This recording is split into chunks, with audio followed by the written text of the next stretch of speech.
अच्छा, एक और होता है बिजनेस सेल्स प्लान। उसमें आपको बिजनेस सेल्स प्लान जो है ना, मतलब एक सेल्स ऑब्जेक्टिव, आपकी स्ट्रेटेजी, आपके टैक्टिक्स, आप मतलब अचीव करने के लिए आपका रेवेन्यू टारगेट।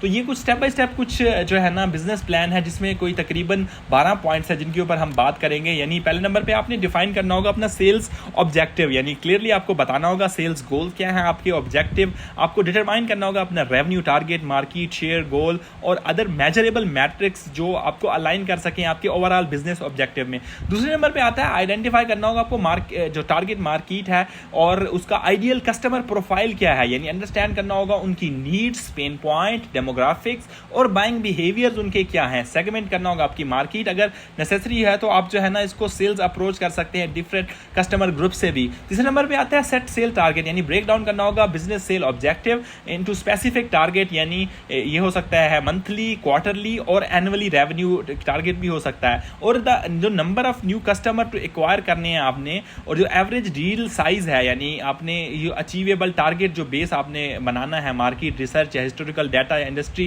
के बेंचमार्क के ऊपर। चौथे नंबर पे आता है डेवलप सेल्स स्ट्रेटजीज, यानी आपको डिटरमाइन करना होगा ओवरऑल सेल्स स्ट्रेटजीज जो आप यूज करेंगे अचीव करने के लिए अपना सेल्स ऑब्जेक्टिव। ये हो सकता है स्ट्रेटजीज जैसा कि market penetration, product differentiation, customer retention और एक्सपेंड करना नई मार्केट में। आपको अलाइन रहने के लिए आपकी जो है ना स्ट्रेटजीज के आपके टारगेट मार्केट और कंपेटिटिव लैंडस्केप में। उसके बाद पांचवें नंबर पे आता है आपने बिल्ड करनी है योर सेल्स टीम।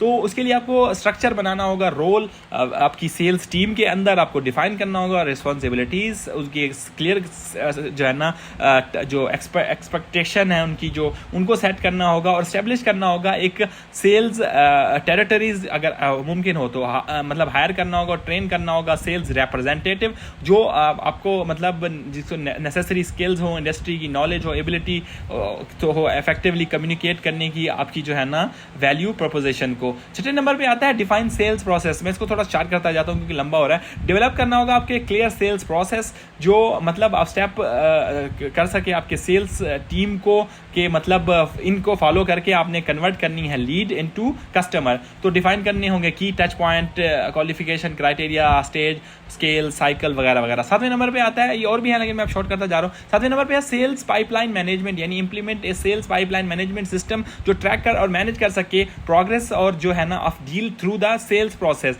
इसको मॉनिटर किया जा सके number and value of deal each stage के ऊपर कि पाइपलाइन में क्या है, एनालाइज कर सके कन्वर्सेशन जो हिस्ट्री है, रेट्स और आइडेंटिफाई बोतल नेक वगैरह वगैरह। तो आठवें नंबर पे आता है सेल्स टैक्टिक्स एंड एक्टिविटीज़, यानी डिटरमाइन करना होगा आपको specific sales tactics and activities आपकी जो टीम है उसको यूज़ करके जनरेट करेगी लीड्स, नर्चर करेगी प्रॉस्पेक्ट और क्लोज करेगी डील। तो ये हो सकता है cold calling, email marketing, network working, product demonstration, presentation, negotiation. तो ये सेल्स प्ले बुक आपको या गाइडेंस इंश्योर कंसिस्टेंसी आपको जो है ना ये एक बेस्ट प्रैक्टिस इसके लिए हो सकता है, आपको इंश्योर करना होगा। तो 9वें नंबर पे है सेल्स एनेबलमेंट एंड ट्रेनिंग। आपको प्रोवाइड करनी होगी सेल्स टीम को necessary tool, resources, training, excel उनके रोल के लिए ताकि वो एक्सेल कर सकें। और ये इंक्लूड होगा CRM system, sales collateral, competitive intelligence, product training, object handling technique, ongoing professional development वगैरह वगैरह। 10वें नंबर पे है सेल्स फोरकास्टिंग एंड रिपोर्टिंग, यानी इंप्लीमेंट करना होगा एक सिस्टम की जो है ना सेल्स फोरकास्टिंग के लिए और रिपोर्टिंग के लिए रेगुलरली रिव्यू एनालाइज करने के लिए सेल्स डाटा ताकि मेजर किया जा सके प्रोग्रेस टूवर्ड टारगेट, मॉनिटर की metrics such as revenue, conversion rate, average deal size, sales cycle length, adjust strategies, tactics वगैरह वगैरह। 11वें नंबर पे है सेल्स सपोर्ट एंड कोलैबोरेशन, यानी आपको कोलैबोरेशन जो है बिटवीन सेल्स और जो दूसरे डिपार्टमेंट हैं such as marketing and customer support ensure करना होगा इनकी alignment on messaging, lead generation, efforts and customer experience. आपको प्रोवाइड करना होगा sales with the necessary support and resources ताकि उनसे एड्रेस किया जा सके कस्टमर की नीड एंड ओवरकम चैलेंजेस को।